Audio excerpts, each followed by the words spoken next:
ใจฟังครับญาติโยมก็ต้องตั้งใจฟังหลังจากทำวัดเตาเราก็ต้องมีการอบรมกันคือมีการแนะนำชี้ทางให้กันวันนี้ก็มาพูดกันเรื่องความเป็นคนและคุณค่าของคนเรานี่เกิดขึ้นมาแล้วเป็นคนแข้งขาหน้าตาเหมือนเขาเป็นคนแต่จิตใจนั้นอาจจะบ่เป็นคนก็ได้หรือเป็นคนก็ได้แต่ว่ามันมีลักษณะอยู่บ่เหมือนกันคนเราบางคนนั่นก็พูดง่ายบางคนก็พูดยากบางคนก็เข้าใจง่ายๆว่าบางคนก็บ่อยากเข้าใจเนี่ยลักษณะของคนเป็นบุคคลกันเขาจะเห็นได้ด้วยสายตาเขาง่ายๆบางคนสูงบางคนต่ำบางคนก็ดำบางคนก็ขาวเป็นอย่างไรหน้าตาแข้งขานั่นแท้คือกันมีคือกันลูกพ่อเดียวแม่เดียวกันนี่ก็คือกันบางคนก็ว่ายากบางคนก็ว่าง่ายบางคนก็ดีบางคนก็เลวบางคนก็เป็นคนรวยบางคนก็เป็นคนจนเพราะว่าลักษณะจิตใจบุคคลกันคนเขาจึงว่าให้รู้จักคนจริงๆแล้วก็ให้รู้จักคุณค่าของคนจริงๆคนเนี่ยเกิดมาเป็นคนเนี่ยมันต้องธรรมชาติเกิดกับคนมันก็ต้องเป็นลูกคนมันก็ต้องเป็นคนแต่จิตใจนั้นเลวทรามบ่รู้จักบุษคนด้วยนะจึงว่าคนเราเกิดขึ้นมาต้องรู้จักว่าความเป็นคนเมื่อรู้จักคนเป็นคนแล้วให้รู้จักหน้าที่ของคนรู้จักหน้าที่ของคนก็รู้จักเคารพรู้จักเคารพคนรู้จักบุญรู้จักคุณรู้จักบุญคุณของตัวเราก่อนตัวเราเป็นคนก็ต้องรู้จักบุญคุณของตัวเราก่อนเมื่อเราบ่รู้จักบุญคุณก็บ่รู้จักตัวเราเมื่อรู้จักตัวเราก็รู้จักบุญคุณของพ่อของแม่เมื่อรู้จักบุญคุณของพ่อของแม่เราก็ตอบบุญแทนคุณของพ่อของแม่ก็เมื่อรู้จักตอบบุญแทนคุณของพ่อของแม่แล้วมันก็รู้จักบุญคุณของประเทศชาติบ้านเมืองเมื่อคุณเจ้าฟ้ามหากษัตริย์แล้วแต่จีวาไปทั้งนั้นเราเกิดในเมืองไทยเป็นคนไทยเป็นชาติไทยสัญชาติไทยประเทศชาติบ้านเมืองเขาเป็นอย่างที่ก็รู้จักบุญคุณก็รู้จักตอบแทนนั่นที่ว่าเป็นคนบัดนี้เราเกิดมามีศาสนาพุทธบางคนก็มาบวชเป็นเณรเป็นพระบางคนก็เข้าวัดจำศีลรักษาศีลให้ทานกันมาให้รู้จักคุณค่าของพระพุทธเจ้าถ้าหากเราบ่รู้จักคุณค่าของพระพุทธเจ้าเราก็บ่ได้ตอบแทนคุณของพระพุทธเจ้าถ้าเราบ่รู้จักบุญคุณของเราก่อนมันก็บ่รู้จักบุญคุณของเราที่ก่อนคนมันบ่ใช่สวยใช่งามย้อนแข้งขาหน้าตามือเท่ามีหยังแต่แข้งขาหน้าตามือเท่านั้นงามก็มีบ่งามก็มีเพิ่นเอาจิตใจดีจิตใจงามบ่ได้เพิ่นว่ามีคนบางคนนั้นหน้าตาแข้งขางามสดสวยดีแต่จิตใจเลวทรามก็มีปัญญาว่าให้จักคนการเบิ่งคนเพื่อต้องดูคนให้เห็นคนให้รู้จักคนคนว่าซั่นจะว่าเฮามาบวชเป็นเณรเป็นพระเพื่อมาจำศีลมาปฏิบัติธรรมต้องรู้จักคนนี่ต้องรู้จักคนแล้วก็รู้จักหน้าที่ของคนรู้จักปฏิบัติตัวของตัวให้เป็นคนนั่นจะเลือกคัดจัดหาเอาได้ถ้าหากเลือกเอาบ่ได้จัดเอาบ่ได้ก็บ่ใช่คนบ่เป็นคนจิตใจยังเลือกเอาบ่ได้เท่านี้ยังบ่รู้จักดีบ่รู้จักชั่วดิคันรู้จักแต่ดีอันเดียวก็บ่แม่นรู้จักแต่ชั่วอันเดียวก็บ่แม่นเพิ่นน่ะให้รู้จักทั้งดีได้ทั้งชั่วพ่อแม่ครูบาอาจารย์เพิ่นว่าเฮาตื่นมาเฮาไปหั่นมานี่ให้เหลียวหน้าเหลียวหลังเหลียวซ้ายเหลียวขวา อันนี้มันเป็นคำพูดนี่เหลี่ยวหน้าเหลี่ยวหลังก็เหลี่ยวไปข้างหน้าเหลี่ยวบนข้างหลังเหลี่ยวซ้ายเหลี่ยวขวาก็เหลี่ยวเบื้องตัวเฮาเหลี่ยวเบื้องพักเบื้องพวกเฮาเพื่อนวานกันจังหวะเหลี่ยวซ้ายเหลี่ยวขวาเหลี่ยวหน้าเหลี่ยวหลังเหลี่ยวเบื้องหลังเขาทำดีมาแล้วหรือทำชั่วมาแล้วเขาจึงรู้จักว่าเราเหลี่ยวหลังเขาเกิดมาเนี่ยเขาเฮ็ดอย่างเดียวรู้จักเหลี่ยวไปข้างหน้าเนี่ยก็มีแต่มองไปข้างหน้าแต่อยากได้ดีบ่ได้เห็นความชั่วของเขาบ่ได้เห็นความผิดของเขาเขาก็เลยรู้จักบ่ได้แก้ปัญหาเลี้ยวซ้ายเลี้ยวขวาเลี้ยวเบื้องคนกำลังมีอยู่เป็นอยู่กำลังเราเฮ็ดเราทำอยู่มันทำผิดทำถูกทำดีทำชั่วเราจะได้รู้จักมันเลี้ยวซ้ายเลี้ยวขวาเลี้ยวเบื้องตัวเราเมื่อรู้จักแล้วก็เป็นคนเลือกทำแต่ที่มันดีที่มันบ่ดีเขาก็บ่ทำเป็นว่าคนอันนั้นแล้วก็รู้จักความเป็นคน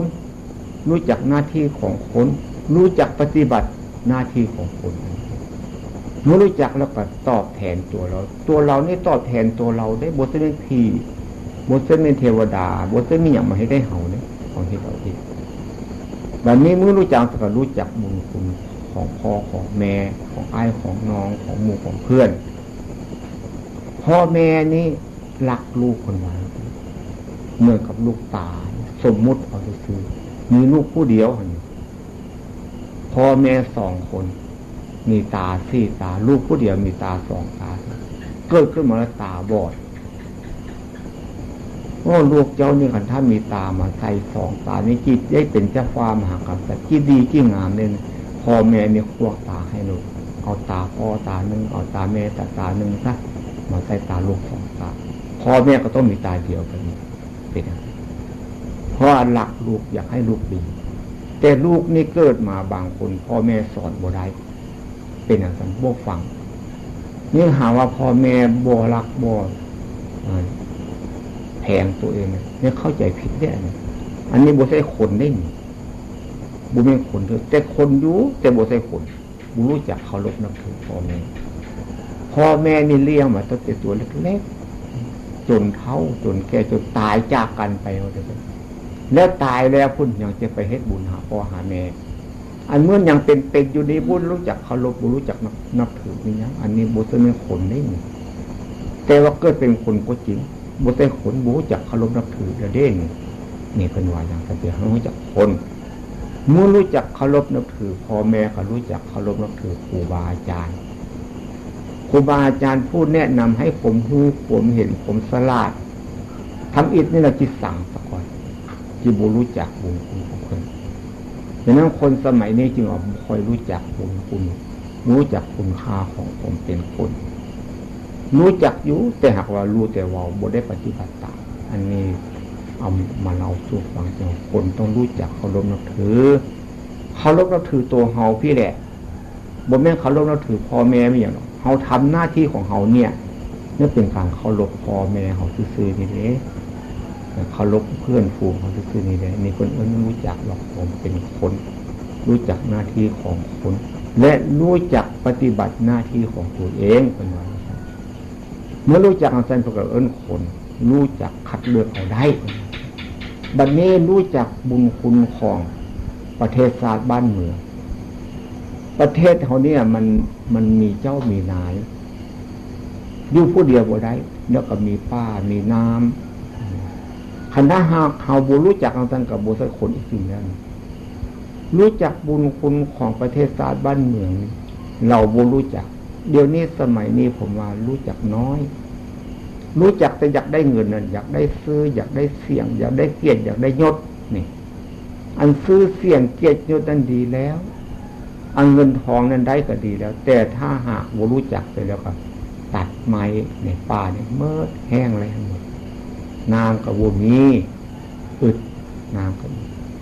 นี่แสดงว่าเขาบ่รู้จักประเทศชาติบ้านเมืองของมันยังบ่รู้จักเคารพกฎหมายมั้ยยังกฎหมายบอกไว้แล้วยังบ่เคารพบ่นับถือจิตแสดงว่าเป็นคนบ่แม่นคนจิตแสดงว่ารักษารักศาสนารักพระมหากษัตริย์บ่แม่นว่าซื่อๆคนรักษารักศาสนารักพระมหากษัตริย์รักประเทศชาติบ้านเมืองของเราต้องรู้จักมั้ยกฎหมายว่าจังได เฮาเฮ็ดจังไดเฮาก็ต้องรู้จักเคารพเสมอเสียภาษีอากรจังไดเราก็ต้องรู้จักเสมอเพราะหน้าที่มันมีอย่างนั้นนี้อันนี้เฮาบ่รู้จักอย่างนั้นมีแต่เอารัดเอาเปรียบกันมีแต่ความอิจฉาริษยากันยื้อแย่งแทงดีกันก็เลยเดือดร้อนนี่เมื่อเดือดร้อนได้บ่เดือดร้อนแต่เฮาได้เดือดร้อนผู้อื่นคนนี้เบิ่งวันนี้คนเนี่ยมันจึงบ่รู้จักจึงทำให้สังคมนี่เดือดร้อนน้อยที่สุดเพราะคุณค่าของคนบ่มีคุณค่าของธรรมะบ่มีในใจให้เราได้ไปรักแต่สวยแต่งามรักแต่เงินแต่ทองรักแต่ชื่อแต่เสียงรักแต่เกียรติแต่ยศแล้วบ่ได้คิดถึงว่าเราทำนี่มันถูกบ่มันผิดบ่ได้เบิ่งมันเป็นอย่างนั้นจริงว่าคนนี่มันบ่เข้าใจเมื่อบ่เข้าใจก็ทำผิดพูดผิดคิดผิดนำความสับสนวุ่นวายความเดือดร้อนมาให้ตัวเฮาเมื่อมีความสับสนวุ่นวายความเดือดร้อนมาให้ตัวเฮาแล้วการขัดแย้งตัวเฮาก็มีแล้วมันมีขัดแย้งอยู่ภายในจิตใจอ่ะคุณนี่เฮ็ดจังซั่นดีเฮ็ดจังซี่ชั่วเฮาบ่ฮู้จักเฮาเฮ็ดได้ดีซื่อๆเดี๋ยวนี้เฮาบ่รู้จักชั่วอันนี้เป็นว่าคนบ่รู้จักประเทศชาติบ้านเมืองบ่รู้จักคุณค่าของประเทศชาติบ้านเมืองบ่รู้จักคุณค่าของเจ้าฟ้ามหากษัตริย์บ่รู้จักเคารพนับถือให้ว่าเถอะไปว่าอันนี้ก็บ่แม่นคนนี่ก็ได้คนมันต้องรู้จักจังว่าคนบ่คือกันพ่อเดียวแม่เดียวก็บ่คือกันเฮาเฮ็ดด้วยตาเฮาบางคนก็ดีบางคนก็บ่ดีบางคนก็ว่ายากบางคนก็ว่าง่ายจังซั่นบางคนก็สลาดเนี่ยมันบ่คือกันจังว่าคุณค่าของคนมันจังว่ามีบ่เหมือนกันอยากให้รู้จักศึกษาตัวเฮาจริงๆวันนี้คุณค่าของพระพุทธเจ้าเฮ็ดจังได๋เราสิได้ตอบบุญแทนคุณของพระพุทธเจ้าพระพุทธเจ้าในประเทศอินเดียพวกนี้คนอินเดียเนี่ยพระพุทธเจ้าบ่ใช่เป็นคนไทยดิคันถ้าเรารู้จักคุณค่าของพระพุทธเจ้าเราก็ต้องเคารพพระพุทธเจ้าเสมอพระพุทธเจ้าสอนอย่างแดดสอนให้รู้จักตัวเราสอนให้รู้จักว่าพ่อเราแม่เราสอนให้รู้จักว่าประเทศชาติบ้านเมืองของเราต้องรักต้องแข็งเหมือนคันรักคันแพงเขาเฮ็ดจังได๋เดี๋ยวนี้เขาเฮ็ดแล้วบ่เฮ็ดเถื่อบ่เฮ็ดคือแสดงว่าเขาเป็นคนอกตัญญูคนเนรคุณคนบ่รู้จักเคารพนับถือคนยกคนเขาซุมื้อจริงว่าเฮ็ดไปตามอารมณ์ซื่อๆมักนั่นน่ะก็เฮ็ดไปกินเหล้านี่ผิดได้กินเหล้าเนี่ยเพิ่นว่าผิดโตสุราเนี่ยเพิ่นว่าเล่นการพนันดูการเล่นเที่ยวกลางคืนสอบผู้หญิงก็สอบผู้ชายผิดได้นี่เพิ่นว่าไว้เนี่ยในหนังสือว่านักเลงผู้หญิงนักเลงสุรานักเลงเที่ยวกลางคืนนักเลงนี่กันโอ้หลายข้อหลักสูตรนักธรรมชั้น4เพิ่นว่าเฮาเฮียนซื่อๆบวชเป็นเนรเป็นพระเฮียนแล้วซึกออกไปก็กินเหล้าเล่นการพนันโอ้หลายอย่างที่แม่เฮารักพระพุทธเจ้าบ่ซั่นบ่แม่นอันคุณค่าของผ้าเหลืองนี่มีมากที่สุดแม้เป็นผู้ใหญ่บ้านกำนันก็ยกมือไหว้พ่อแม่เขาก็ยกมือไหว้นะยกมือไหว้ผ้าเหลืองเนี่ยบอกว่าตั้งแต่พ่อแต่แม่ได้เจ้าฟ้ามหากษัตริย์สมมุติเอาซื่อๆดิอย่างสมมุติว่าในหลวงกันได้พระเจ้าแผ่นดินก็ได้เนี่ยยกมือไหว้ผ้าเหลืองคุณค่าของผ้าเหลืองจึงมีมากคุณค่าของพระพุทธเจ้าจึงมีมากผ้าเหลืองซื่อๆเนี่ยเขาเจ้าบ่ได้ยกมือไหว้ได้บ่แม่ยืนตามถนนหนทางอยู่ตามตลาดนั่นเจ็ดจีนเขาเจ้าบ่รู้คนไทยก็สร้างคนอย่างนั้นขายผ้าเหลืองเขาจะบ่ได้ยกเด้เขาเจ้ายกมาให้ซื่อพอมาแปะซะคนแล้วสิเขาเจ้ายกมือไหว้ลงแล้วเฮาได้ทำหน้าที่ของเฮาจังซั่นได้บ่ดีๆถ้าหากเฮาบ่ได้ทำหน้าที่ของเฮาจังซั่นก็แสดงว่าเฮายังบ่รู้จักคุณค่าของพระพุทธเจ้า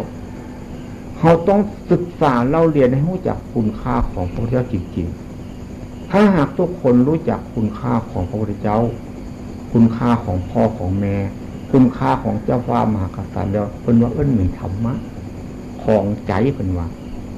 ถ้าหากเขามีธรรมะของใจแล้วสิอยู่ใส่ก็บ่เดือดร้อนบ่มีความทุกข์ ความทุกข์ความเดือดร้อนนั้นเพราะเฮาบ่รู้จักตัวเฮานี่เด้บ่รู้จักคุณค่าของคนบ่รู้จักคุณค่าของความเป็นคนบ่รู้จักหน้าที่ของคนที่จะเอาไปปฏิบัติมันเองเพื่อจะว่าคนเนี่ยเป็นสัตว์ก็ได้เป็นคนก็ได้เป็นมนุษย์ก็ได้เป็นเทวดาก็ได้เป็นพระอริยบุคคลก็ได้คนนี่แหละอย่างนั้นพระพุทธเจ้าจึงเกิดในประเทศอินเดียคุณเกิดกลางดินท่านตายกลางดินตรัสรู้เป็นพระพุทธเจ้ากับกลางดินนี้เองเขาเข้าใจว่าไว้บ่ได้ไปเกิดในเมืองสวรรค์สันฟ้านี่อย่างบ่ได้ไปตายเมืองสวรรค์สันฟ้านี่อย่างนิพพานนะก็บ่ได้อยู่สวรรค์สันฟ้าเป็นอยู่นำตัวเฮานี่เองพ่อแม่เคยไว้ฟังความทุกข์ความสุขอยู่ในตัวเฮานี่เองบุญบาปอยู่ในตัวเฮาเองแต่หากบ่รู้จักเพิ่นว่าสวรรค์อยู่ในอกนรกอยู่ในใจพระนิพพานก็อยู่ที่ใจเฮาก็บ่รู้จักเมื่อเฮาบ่รู้จักแล้วเฮาสิปฏิบัติถูกบ่ถูกแล้วก็บ่รู้จักเพิ่นว่าโลกุตระโลกิยะเพิ่นว่าสวรรค์นิพพานมันเป็นคำเดียวกันนี่สวรรค์ก็คือความสุขกายสุขใจอยู่ดีกินดีพยายามนี่เป็นว่าสวรรค์แต่ว่าสวรรค์อยู่ในอกนรกอยู่ในใจนรกก็คือความทุกข์นั่นแล้วความเดือดร้อนความสับสนวุ่นวายคิดแล้วมีแต่ทุกข์เข้ามาทับถมจิตใจของอยู่เนี่ยเป็นนรกอ่ะนิพพานเหมือนนี้นิพพานคือความเห็นแจ้งรู้จริงแก้ไขปัญหาตัวเองได้แก้การขัดแย้งในใจของพี่จะเบื้องจิตเบื้องใจของพี่นี่มันเป็นนิพพานอยู่ที่นี่นิพพานนี่คือความดับทุกข์ได้ผลว่าคนรู้จักนั้นท่านมันจะเป็นคนมันก็มาฆ่ามันก็ขาดทุนท่านว่าคนมาเกิดเป็นคนนี่คล้ายๆคือเขามาฆ่ามาขายนี่คนบางคนค้าขายเป็นได้กำไรคนบางคนค้าขายว่าเป็นกับขาดทุนดังนั้นเขาจึงจ้างผู้มีสติมีปัญญามีความรู้ไปเป็นผู้จัดการบริษัทห้างร้านบริษัทห้างร้านบางคนก็ขาดทุนยับเยินไปเมื่อล้มไปหมดบริษัทห้างร้านบางคนก็ได้กำไรไปเป็นอะไรจังว่าเอามาบวชเนี่ยให้รู้จักจริงๆถ้าหากเขารู้จักจริงๆเราลำบากเลยลำบากที่สุดเพราะว่าเขาจะเป็นคนในโลกเป็นคนอกัตตัญญูเขาจะรู้จักคุณค่าของคนเขามาบวชเป็นเนรเป็นพระเวลาโอกาสมันดีแล้วเขาศึกษาดีแล้วจะได้รู้จักปฏิบัติให้รู้จักบ่แม่นสิมาบวชเรียนนักทำตรีนักทำโทนักทำเอกเรียนเป็นมหาแล้วว่าจะรู้จักพุทธศาสนาบ่แม่นเนี่ยบ่แม่นเรียนฝ่ายโลกเรียนป .1 ป .2 ป .6 บ่หรืออย่างใดผมบ่เคยเข้าโรงเรียนผมบ่รู้จักเรียนได้เป็นมัธยม1มัธยม2จนได้เป็นมหาปริญญาพุ่นล่ะปริญญาตรีปริญญาโทปริญญาเอกพุ่นล่ะอันนั้นเรียนรู้ซื่อๆได้อย่างบ่ได้เอามาใส่ได้น่ะบางคนเรียนมากหลายคิดบ่รู้จักหยุดเป็นบ้าพอคิดก็มีเด้ความคิดเรียนมันทั้งดีทั้งชั่วจะว่าเข้ามาอยู่ที่นี่มาปฏิบัติธรรมะนี่ต้องปฏิบัติตัวเฮาจริงๆต้องเอาไปใช้กับชีวิตเฮาจริงๆอย่างญาติโยมก็คือกันมาปฏิบัติธรรมะอย่าสุยักฮู้นั้นฮู้นี้ฮู้แล้วก็บ่ปฏิบัติมันที่มีประโยชน์มีหยังฮู้แล้วบ่เอามาใส่มันก็บ่มีประโยชน์เป็นหยังแล้วบ่เป็นฮู้แล้วดีเด้ฮู้แล้วบ่ปฏิบัติบ่ได้ประโยชน์เป็นหยัง ได้ยินในครูบาอาจารย์เล่าให้ฟังพระตุสาโพธิละเรียนรู้พระไตรปิฎกแตกต่างในพระไตรปิฎกมีลูกศิษย์ลูกหาเป็นร้อยเป็นพันปัจแสดงธรรมที่ได้คนยกย่องสรรเสริญเมิดถ้าหากพระตุสาโพธิละนี่ว่าผิดก็บ่กล้าขัดขานเพราะว่าญาณผมฮูของเขาเจ้าเนี่ยไปสอนลูกศิษย์ลูกหาได้เป็นพระอริยบุคคลเป็นพระโสดาก็มีเป็นพระสักกิทาคาพระอนาคาเป็นพระอรหันต์ก็มีแต่ตัวเองนั่นน่ะบ่ได้เป็นมีหยังมีแต่ฮู้เทศสอนซื่อไปเทศแต่คนได้ยินชื่อเสียงมากว่า เขาลบนับถือเมิดมาเป็นผู้รู้ผู้แตกสาร ว่ามีผู้ใดที่สามารถโต้เถียงได้ให้ว่าจะไปสมัยนั้นเพิ่นว่าให้ฟังบัดนี้ก็ได้ยินพระพุทธเจ้านี่ก็อยากไปหาพระพุทธเจ้าคิดว่าจะไปโต้เถียงพระพุทธเจ้านั่นเนี่ยจะไปแสดงอิทธิปฏิหารย์ผมรู้กับพระพุทธเจ้านั่นพอดีไปถึงพระพุทธเจ้าพระพุทธเจ้าออกมาหลับตามธรรมดาแล้วก็กราบตามปกติพระสงฆ์เขารู้จักกราบรู้จักไหว้เนี่ยกราบปั๊บอยู่ก็เลยพระพุทธเจ้าก็เลยถามมาแล้วหรือใบลานเปล่าใบลานบ่มีตัวหนังสือใบลานเปล่าก็เลยคิดได้ทำไมเรามากราบมาไหว้ทำไมใบลานเปล่าให้เรานอนก็เลยบ่ได้ถามพระพุทธเจ้าก็เลยว่ากันลมกันคุยกันสนทนาไปเรื่องอื่นเมื่อไม่ได้สนทนาเรื่องธรรมะเลย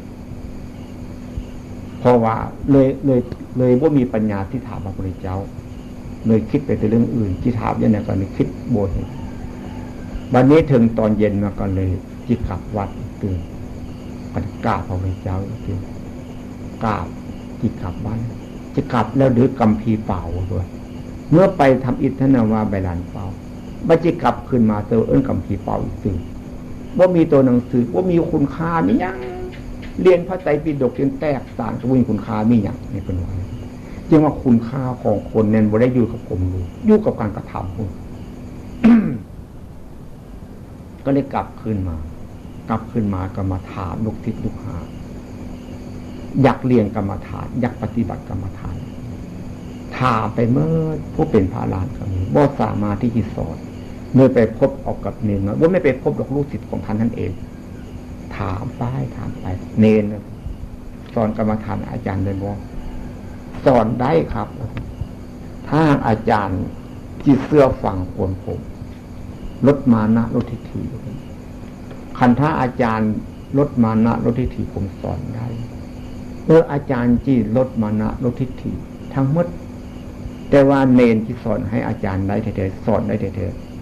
แต่ผมว่าอันใดให้อาจารย์เชื่อฟังต้องปฏิบัติตามคำของผมได้ครับเนรน้อยก็สอนให้แต่บ่ได้สอนในขณะนั้นก็จีเป็นมือหน้ามือหลังบางทีอย่างที่สอนให้กับบุคคลจักอะไรแต่เพียงครูบาอาจารย์คนเราให้ฟังพระตุสาโพธิธิละนี่เขาพระโพธิละใบลานเป้าว่าท่านเป็นว่าโพธิละใบลานเป้าซื้อจริงแท้ๆนะพระตุโสโพธิธิละพระตุโสบหรือว่าเนี่ยคือว่าอย่างนี้โพธิธิละวันนี้ก็เลยไปหาเนรมือน้ามาเนรก็บอกให้คุมเสื้อคุมผ้าใส่สังฆาจีวรให้ครบสุดนั่นแหละไปหาเนรก็เลยบอกว่าเอาอาจารย์ลงไปบวกน้ำนี่ถึงคล้ายๆคือว่าที่ของเขานี่นะติดอยู่ในน้ำมันลงไปที่เป็นตุ่มเป็นเลนลงไปที่ได้ยามหนาวเด็กกระบุ้งจักลงไปก็ลงไปก็เปียกแล้วจิโจนพาขึ้นเหมือนบ่ต้องโจนครับว่าจังก็บ่โจนแล้วเพราะว่าได้บอกกับเนรว่าจิลดมานะลดทิฏฐิเนรบอกได้ก็จิปฏิบัติตามคำนี้ก็ลงไปผ้ามันก็เปียกแล้วก็พอแล้วบ่เนรยังบ่พอลงไปเตื้อเหมือนกันลงไปเปียกขึ้นมาแล้วก็บ่อยากลงแล้วบัดนี้ใจมันขัดอยู่เพียงได้บ่อยากลงเลยเด้เนรเขาบอกว่าลงไปจนน้ำท่วมที่เป็นท่วมฮอดคอมันเปียกหมดเป็นตมเป็นเปียกมันขึ้นมาพอแล้วเด้อเนรน่ะพอแล้วขึ้นมาครับเนรบอกให้คืนมาอย่างคืนเนรบ่บอกให้คืนก็บ่คืนเนรขึ้นบอกขึ้นมาแล้วก็มาเนรสอนเลยสอนกรรมฐานที่สอนผมหั่นกับบุญจักหรือว่าที่บอกให้ครูบาอาจารย์ไปผัดเสื้อผัดผ้ามากับบุญจักเพียงคนว่าให้ฟังอาจีบอกไปผัดเสื้อผัดผ้าคนนะคือว่าในคนเปียกกับจีบอกท่านสอนคือบอกหรือว่าจีสอนคนสั้นปัญญาจีสอนทันทีกับบุญจักแล้วพอคนว่าให้ฟังก็เลยไปผัดเสื้อผัดผ้ากันว่าสมมุติไปผัดเสื้อผัดผ้าแต่เปลี่ยนเสื้อผ้ามาก็มาเนี่ยเอาสอนเน้นนี่ก็เลยบอกว่าอาจารย์สมมุติจูมโคนจูมหนึ่งมีหูอยู่5 หูแล้วก็มีเหี้ยอยู่ในหู จุมโพนี้ตัวหนึ่งแล้วจะให้อาจารย์จับเฮี้ยในจะจับได้โดยวิธีใดเพราะว่าเรียนรู้แตกศาสตร์มันเลยนี่หักบูหูจักซื้อโอ้ยเนนสิยากให้ยั้งมาให้จังไดครับ อัดหูนี่อุดหูแน่ๆแต่5 หูตัวเฮี้ยมันต้องออกมาหายใจทางนอกที่คันเราอัด6 หูแล้วมันจะออกมาบ่ได้มันออกมาบ่ได้หูออกมาบ่ได้มันก็บ่ออกแล้วอัดไป5 หูแล้วก็มานั่งอยู่ปากหูหันจะเอาค้อนตีเอาหรือจะออกมาจับออกก็ได้แล้วก็นั่งอยู่ปากหูมันก็ออกมาใครจะเอาค้อนตีก็ค้อนตีโลดคันบ่ค้อนตีก็จับเอาโลดอันนี้ก็คือกันนะครับเราต้องไปว่ามาเรื่องอายตนะ12ตาหูจมูกลิ้นกายรักษาใจทีเดียวใจมันคิดใจมันเป็นผู้คิดใจมันเป็นผู้รู้โอ้อย่างนั้นตีเนี่ยว่าตอนนั้นหนึ่งได้สำเร็จเป็นพระอริยบุคคลเลยเพราะอาจารย์แตกศาสตร์ในปัญญานี่เป็นว่าการฟังต้องฟังให้เป็นแล้วก็นำไปปฏิบัติบ่แม่นฟังแล้วเล่นเอาทิ้งไว้ซื่อๆในบ่แม่นนั่นตั้งใจว่าเขาต้องเลิกละจากความทำชั่วทุกประเภทเมื่อเขายังบ่เลิกละจากการทำชั่วทุกประเภทแล้วใครๆคือเอาขี้เป็ดไปล้างขี้ไก่นี่แล้วเอาขี้เป็ดไปล้างขี้ไก่มันจะดีบ่มันก็เหม็นเพิ่มเหม็นอยู่เสมอว่าทำดีแล้วทำชั่วทำชั่วแล้วทำดีทำดีทำชั่วอยู่มันบ่ดีทำแต่ดีอันเดียวซื่อๆนี่เอาแต่น้ำแต่ล้างของชั่วเอาซื่อๆมันก็สะอาดขึ้นมาจิตใจเขาก็คือกันเดี๋ยวนี้มันใจมันคิดไป100 อันพันอย่างเขาบ่เคยเห็นจิตเห็นใจเขาจักแต่เขาอยากดีแต่เขาบ่รู้จักว่าดีนั่นคือหยังเขาบ่รู้จักมันเป็นอย่างนั้นดังนั้นการทำวัดสวดมนต์ตอนเช้าตอนเย็นก็คือกันเข้ามาพยายามอบรมกันทำความเข้าใจกันในคืนนี้ได้ที่มาให้ข้อคิดเป็นเครื่องเตือนจิตสกิดใจตอนเช้ามื้อนี้ก็เห็นว่าสมควรแล้วเพราะว่าทุกคนต้องทำดีอย่าไปทำชั่วรู้จักเคารพนับถือพ่อแม่รู้จักเคารพนับถือครูบาอาจารย์รู้จักเคารพนับถือประเทศชาติบ้านเมืองรู้จักเคารพนับถือคุณค่าของพระพุทธเจ้าจึงจะเป็นคนเป็นมนุษย์เป็นเทวดาเป็นพระอริยบุคคลได้เป็นวันนั้นเอาแหละที่ผมได้ให้ข้อคิดเป็นเครื่องเตือนจิตสกิดใจมาในวันนี้ก็เห็นสมควรแก่เวลาแล้วท้ายที่สุดนี้พวกเราทุกคนมานั่งอยู่ที่นี่ขออ้างอิงเอาคุณของพระพุทธเจ้าและขออ้างอิงเอาคุณของพระธรรมและขออ้างอิงเอาคุณของพระสงฆ์มาเป็นเครื่องเตือนจิตสกิดใจของพวกเราให้พวกเราได้ประพฤติดีปฏิบัติชอบตามพระธรรมวินัยให้คุณค่าของธรรมะเนี่ยครองใจของเราอยู่กำจัดทุกข์นี้ออกไปให้หมดอย่าให้ทุกข์เกิดขึ้นภายในจิตใจรูปร่างหน้าตาแข้งขามือเท้านี่บ่สวยบ่งามกะตามสร้างให้จิตใจมันสวยมันงามให้จิตใจมันดีให้ได้ไปคนนี่แข้งขาหน้าตามือเท้าสวยงามจิตใจเน่าเหม็นเปียกเสียจะเป็นวันยิงลายไปก็ของอุจจาระตรงนี้เป็นความชั่วของคนขอให้ทุกคนจะประสบพบเห็นเอาจิตใจสะอาดจิตใจสว่างจิตใจสงบจิตใจบริสุทธิ์จิตใจผ่องใสจิตใจว่องไวสามารถมองเห็นทุกสิ่งทุกอย่างเอาในชีวิตนี้จงทุกคน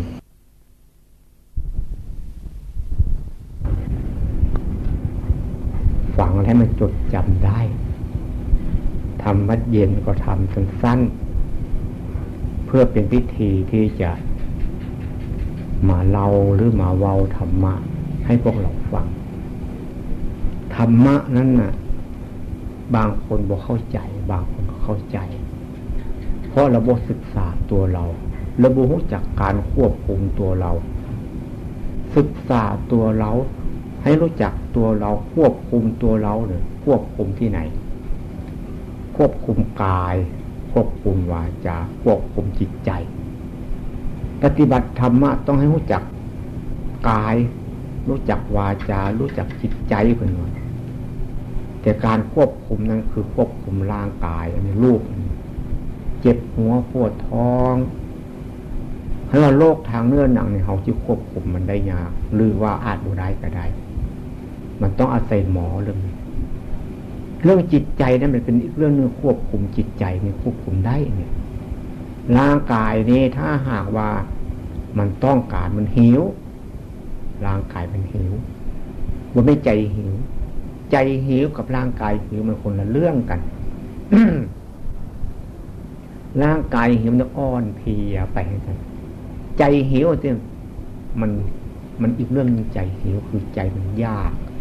ใจมันยากมันอยากกินในทางที่ใจมันหิวเมื่อใจมันหิวนั่นเขาจิตบูรู้จักเขาจิตไปตามอารมณ์ไปเดี๋ยวควบคุมบ่ได้เลยดังนั้นเราต้องปฏิบัติให้มันรู้จักถ้าหากเขาควบคุมจิตใจเขาบ่ได้เขาจิเว้าไปสเพเหระไปทำไปทุกสิ่งทุกอย่างไปนั่นแหละเขาเรียกว่าบ้าควบคุม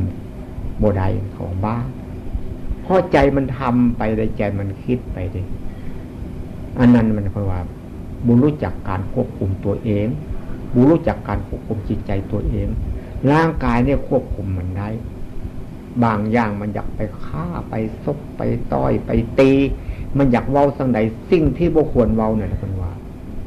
มันต้องควบคุมได้อันนั้นคือว่ามันอ้อนมันเพลียมันหิวน้ำหิวข้าว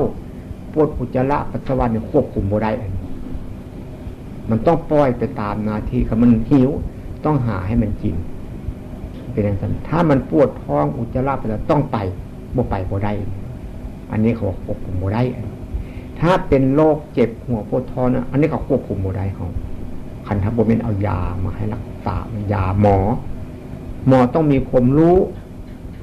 ถ้าหมอบ่ดีกับบ่หายหรือถ้าหมอดีหายผมนี่หมอรู้จักผมเป็นโรคอันนี้ควบคุมบ่ได้เพราะว่าอาศัยหมอผมไปหาหมอเขาตรวจเช็คร่างกายในบางคนเขาก็บอกให้ซึกสะหลงพอไปอยู่กับลูกกับหลานจะดีกว่าเท่าแล้วนี่เขาว่าหมอบอกอันนั้นแสดงว่าหมอเขาบุรู้จักคักถ้าหากหมอรู้จักคักต้องเป็นโรคอันนั้นเลยเขาต้องให้ยาทันทีโรคนี้ผมเนี่ยปล่อยไปให้จนเป็นโรคทีแรกมันอาจจะเป็นโรคกระเพาะหรือเป็นโรคอย่างบุรู้จักนะพอเราบุรู้จักจนเป็นมะเร็งขึ้นภายในกระเพาะคุณเป็นอะไรผมไปอยู่สิงคโปร์ครับแต่บ้านเขานี่ก็ควบคุมมันกับโบได้หลายเทืออยู่ครับไปสิงคโปร์ในจานสุตีมูจานไทยวัดจานโควิดผมนั่งกินอย่างโบได้เลยนอนโซมันอยู่อาเจียนกินน้ำไปก็อาเจียนออกมันมัดบ่มีอย่างซีต้านทานมันได้ควบคุมโบได้ครับจำเป็นต้องหมอควบคุมมันได้ผมร้อนหานอย่างมากินก็กินโบได้เป็นอย่างไรหิวก็กินโบได้จนเท่าหมอเขาให้ยากินจนผ่าตัดที่เราอยู่ไปมันเป็นอย่างไรนี่ว่าให้เขารู้จักศึกษาที่ตัวเราปฏิบัติที่ตัวเราอันความเจ็บความปวดมันเป็นธรรมดาเขาก็ต้องรู้จักสิ่งที่มันจะแก้ไขต้องแก้ไขสิ่งที่บ่แก้ไขได้ก็มีเป็นธรรมดาเป็นต่อมาผมมาผ่าตัดหุดในครั้งที่3นี่แหละครับอันนี้ก็อาการหนักครั้งแรกเนี่ยหมู่คุณสมบูรณ์หมู่หลายคนแล้วเรานั่งกินข้าวผู้เดียวบ่ได้เนี่ยควบคุมบ่ได้นี่ก็ได้ต้องมีคนตีอยู่เรื่อยรูปอยู่ได้กินข้าวมันเป็นลมมันกินบ่ได้มันแคนเข้าเนี่ยเป็นเรียกว่าแคนเข้าบ้านผมกลืนบ่ลงลมมันดันขึ้นมากินมันบนเป็นต้องมีคนรักษาต้องมี2คนตีทางหน้าทางหลังคุณเป็นประนันอยู่วัดสนามในคุณสมบูรณ์เนี่ยพยายามทำนี่แสดงว่าควบคุมบ่ได้ร่างกายเลยเป็นอะไรแต่ต้องอาศัยคนอื่นอาศัยอาหารอาศัยการกินเนี่ยเรื่องจิตใจมันคิดฟุ้งซ่านรำคาญเนี่ยเราควบคุมได้อันเรื่องจิตใจเนี่ยเป็นอีกเรื่องนึงเรื่องร่างกายเป็นอีกเรื่องนึงต่อมาเมื่อไม่กี่วันนี่อีกตื้มให้แม่เนี่ยมาอยู่ที่นี่แล้วเนี่ยเมื่อนึงผมแม่รัดเวลาจะเอาข้าวหนมเนี่ยของคุณแม่ข้าวหนมขนมปังกับโอวัลตินมากินแน่นหน้าอกเลยกินแล้วก็อยู่บ่ได้เลยมันร้อนขึ้นมาแน่นขึ้นมาออกมาหาคนที่ไปหายามาแก้แบบนี้มันควบคุมบ่ได้ยังไงก็เลยมาหาออกมาเนี่ยเห็นคุณการเนี่ยมันการไปซื้อเอาเป๊ปซี่มากับน้ำแข็งมากินเป๊ปซี่กับน้ำแข็งเอาไประบายเนี่ยแก้ไขต้องหาวิธีแก้ไข แต่เรื่องจิตใจนะเขาจะไปเดือดร้อนมันคิดมันทุกข์ได้ตั้งแต่เขาจับมันทุกข์ไปมันเจ็บได้ก็เขาจับมันเจ็บไปนะเป็นควบคุมทางใจควบคุมทางร่างกายต้องหาหมอเรื่องหาวิธีแก้นะครับดังนั้นการศึกษาการปฏิบัติต้องฝึกหัดไว้แต่ต้นมือถ้าบ่ฝึกหัดไว้ต้นมือคนที่ตายเลยพวกเนี้ยพวกจากเทศจากแดนบางคนนะร้องห่มร้องไห้ดิ้นรนอันนั้นควบคุมบ่ได้จิตใจควบคุมจิตใจได้มันใจพวกนี้มันเจ็บมันเป็นร่างกายได้มันจิตตายมันบุกเมื่อรอบร่างกายมันบุกเมื่อตายแล้วก็บุกเมื่อดอกแต่ว่าในขณะนี้ต้องควบคุมต้องช่วยมันซะก่อนเราพอช่วยได้ต้องช่วยให้รู้จักมันสั่งดังนั้นจึงว่าตั้งใจปฏิบัติธรรมะเนี่ยถ้าหากเขาจิบ่ตั้งใจปฏิบัติจริงๆมันบ่รู้เด้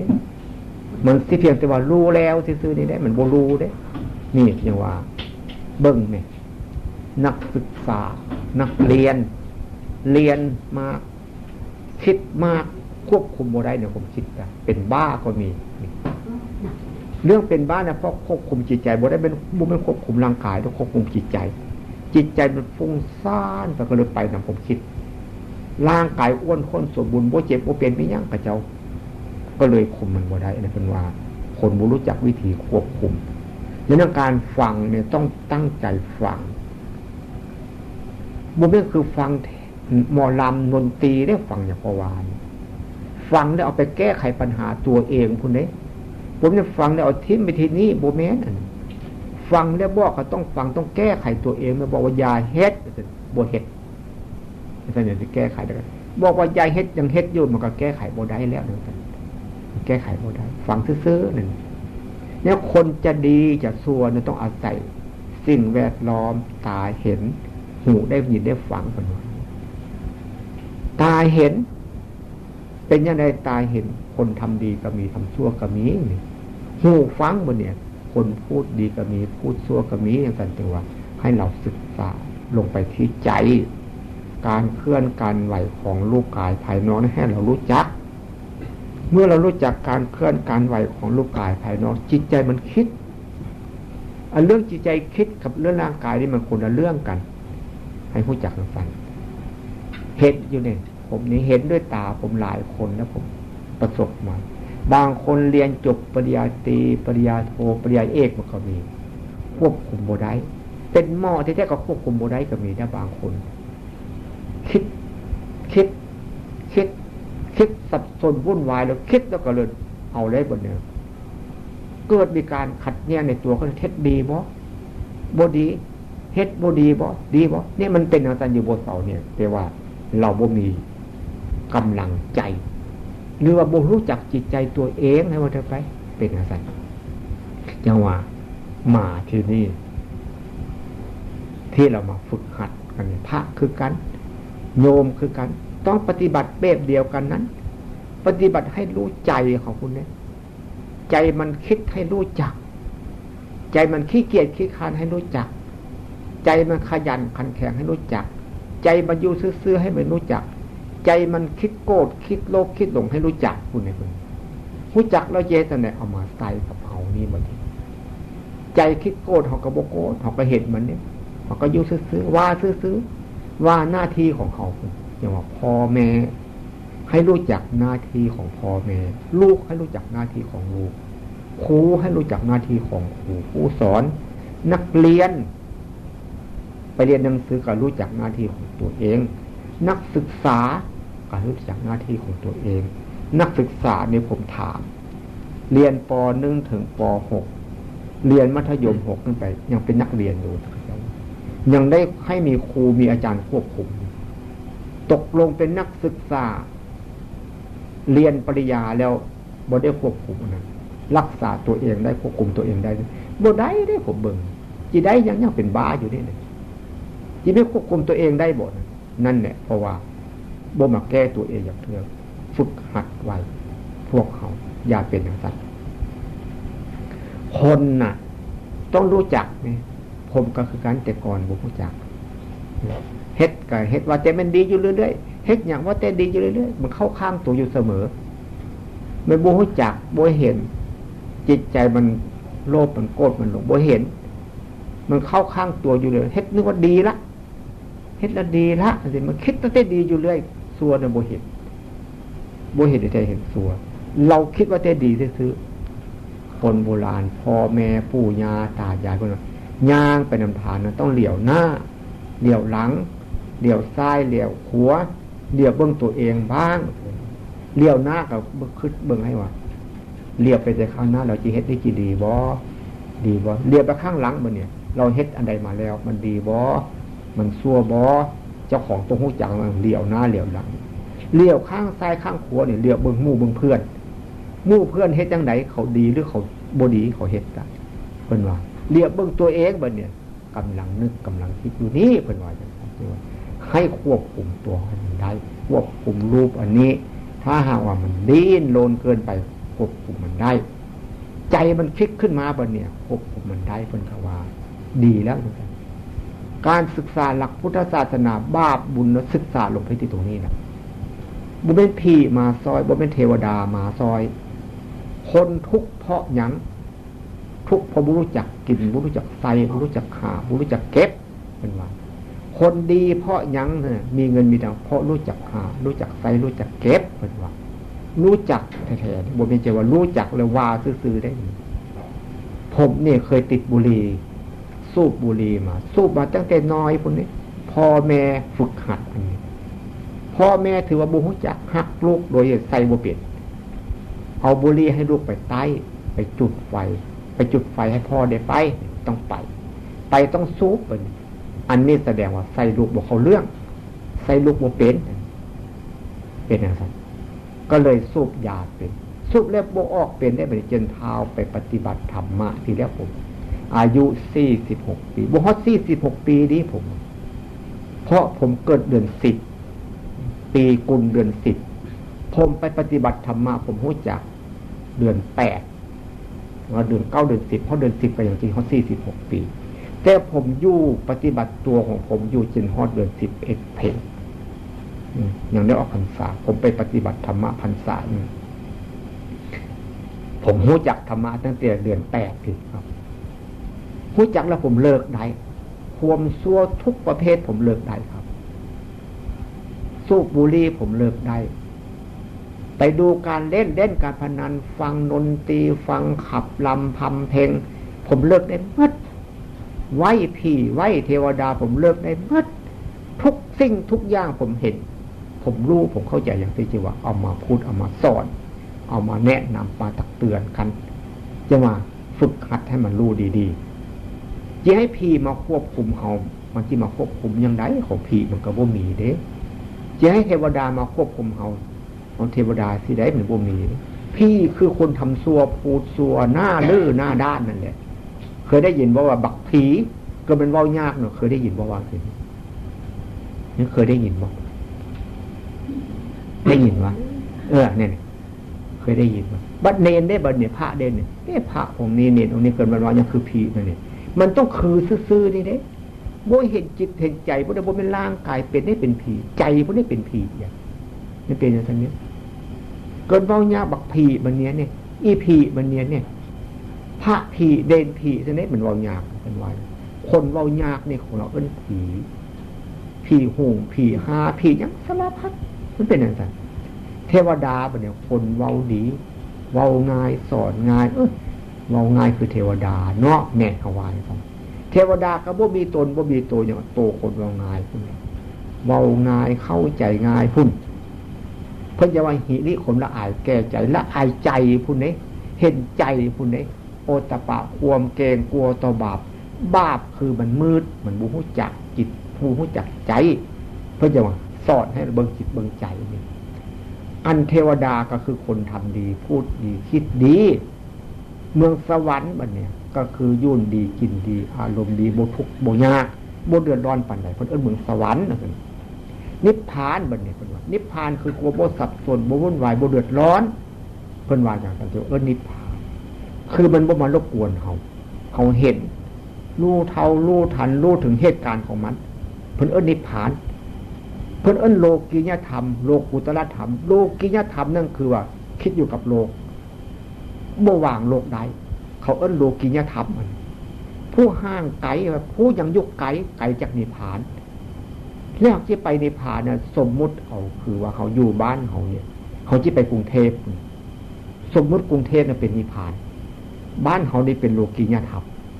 เขาเนี่ยว่าที่ไปกรุงเทพเนี่ยไปฮอดขอนแก่นไปฮอดไปลงรถลงอย่างเล็กด้วยน่ะตบตเนี่ยไปบ่ฮอดรถตายข้างทางนั้นเอิ้นโลกิยะนั่นโลกิยะบัดนี้ผู้นึงตั้งใจไปเนี่ยไปฮอดกรุงเทพฯประเทศไปเบิ้งสนามหลวงไปเบิ้งทุกออกทุกซอยทุกมุม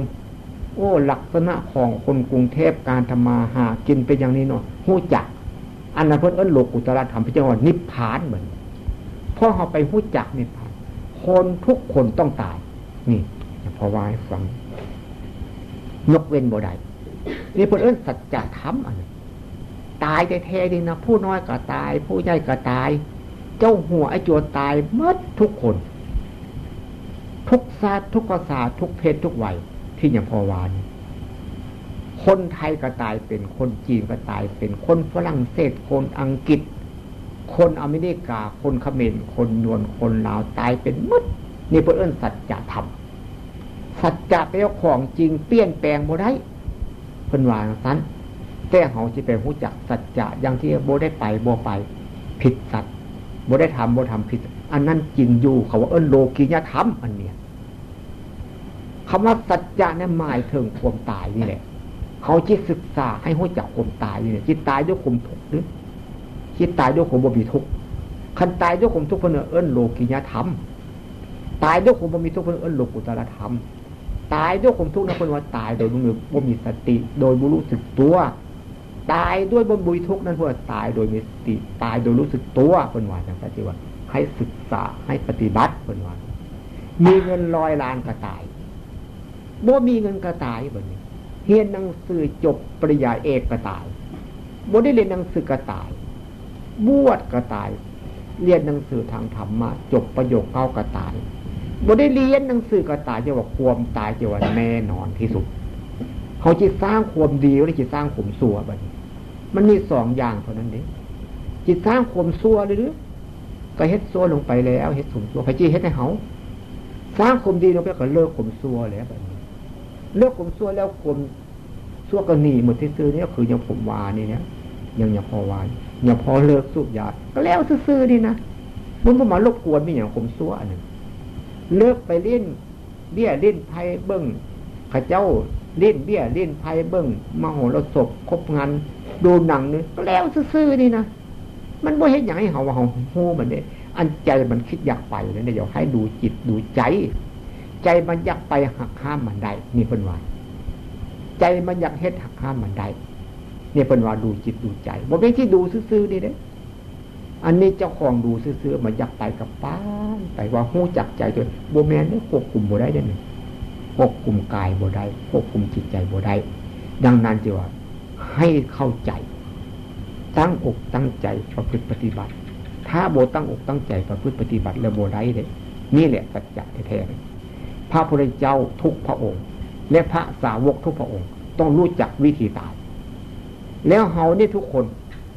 รู้จักหมดถ้าฝึกหัดมันเพราะนี้บ่พ้นคนตายอย่าพอเข้าใจอย่างนั้นอย่าพออายุ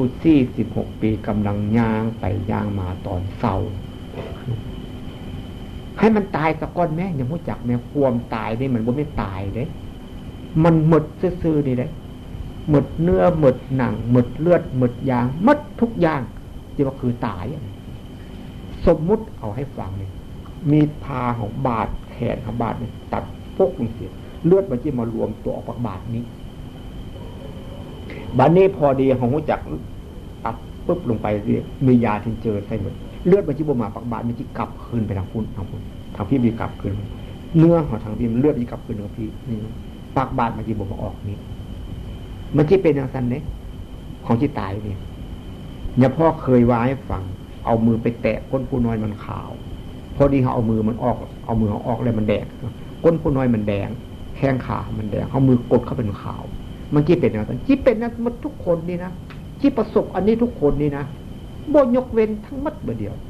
หู้ก็ตายบ่หู้ก็ตายหู้ก็เป็นบ่หู้ก็เป็น จะมาศึกษาให้รู้จักอันนี้แหละเป็นสิ่งสำคัญที่สุดถ้าหารู้จักจุดนี้แล้วโอ้ยกับโบใส่คนแล้วนั่นโบแม่งคนนั่นคนอยู่หน้าตาแข้งขามือเท่าคนอยู่เพราะเกิดนำคนนี่เป็นลูกคนเนี่ยคันถ้าหากคนก็ต้องเลือกคัดจัดหาได้ว่าเลือกเอาอันใดเหมาะสมก็เอาอันใดบ่เหมาะสมก็บ่เอาเป็นว่าจังซั่นจังว่าให้ตั้งใจเวลามันน้อยมื้อนึงประ12ชั่วโมงนึงบัดนี้เขามีเวียกจังไหนเขามาบวชเนี่ยเขามีเวียกจังได๋มาปฏิบัติธรรมะเนี่ยต้องปฏิบัติการงานสิ่งที่มันมีไปเฮ็ดเนี่ยรู้จักกันอันนี้บ่เฮ็ดหยังปฏิบัติก็บ่เอาการงานเขาเอาก็เสียหลักแล้วเนี่ยเขาบ่รู้จักบุญคุณของเขาที่มาเกิดเป็นคนนี่แล้วนี่มาเกิดเป็นคนนี่ยากเด้บ่ยากแท้ๆเขาเบิ่งแม่คนมาเกิดเป็นคนบางคนเขาท้องแม่มาแล้วตั้งท้องขึ้นมาแทงเอามือเป็นบ่ทันได้เกิดเป็นคนซำเนี่ยผู้หันตายแล้วบางคนเกิดออกมาได้เดือนนึงตายไปก็มีเนี่ยบางคนเกิดมาเป็นนุ่มเป็นสาวตายก็มีเนี่ยบ่ทันได้เข้าวัดฟังธรรมบ่ทันรู้จักมีหยังอันนี้แหละเพิ่นว่าเหลียวหน้าเหลียวหลังบางคนเป็นพ่อบ้านเมืองตายก็มีบ่รู้จักผิดถูกมีหยังเนี่ยเพิ่นว่าย่างไปเหลียวหน้าเหลียวหลังเหลียวซ้ายเหลียวขวาเฮามีชีวิตอยู่เนี่ยหิดเฮ็ดหิดทำมาทำวัดเช้าวัดเย็นทำกันน้อยๆอบรมกันให้มันดีให้ตื่นดึกลุกเช้าไหว้พระสวดมนต์พ่อแม่สอนอันนี้เฮาคานเฮ็ดมันก็บ่เป็นนิสัยทางที่ดีแล้วมันขี้คร้านเขาบ่อยากเฮ็ดแล้วบัดนี้เพิ่นว่าอันนี้อย่าพอไปเทศที่สยามภูมิหมอพระเทศให้ฟังแล้วเทศเขาเจ้าซอยคนขี้คร้านมันบ่ฮอนดีอยู่ท่านเป็นคนอับปีทุกข์จนหนหายท่านคร้านเฮ็ดให้เฮ็ดนาเป็นคนอึดคนยากเป็นคนทุกข์คนยากเที่ยวหาขอทานเที่ยวหาขอเข้าสุขเข้าสารเป็นไปไส้วัดวาอารามเรียบังต้าเป็นห้าเป็นหามยามเมื่อแหลงคนนั่งคอยจุกภาพเพิ่นอิ่มแล้วเนี่ยยกผ้าเข้าออกมาเนี่ยฟาวฟู่ฟาวฟังยัดแต่บ่ได้หลายคือคนที่ตายนี่แหละเนี่ยคุณพ่อนะเขาจะเอาพระมันมาไว้ให้พ่อฟังอย่าพ่อพยายามจำเอาได้เนี่ยคานบ่ดีเลยคนเนี่ยเขาเจ้ามีกินมีใช้เขาเจ้าบ่คานเนี่ยเบิ่งเนี่ยปลูกต้นไม้ต้นตอกผลมันออกมาได้กินยู่ใส่ปัดขวดโบหกเกี้ยงแปนแล้วก็หาเงินหาทองให้อย่างกระโบจนแล้วกูหันรู้จักเก็บรู้จักหารู้จักใส่เนี่ยแบบบัดนี้คนบุรู้จักหาบุรู้จักเก็บบุรู้จักใส่บุมีเงิน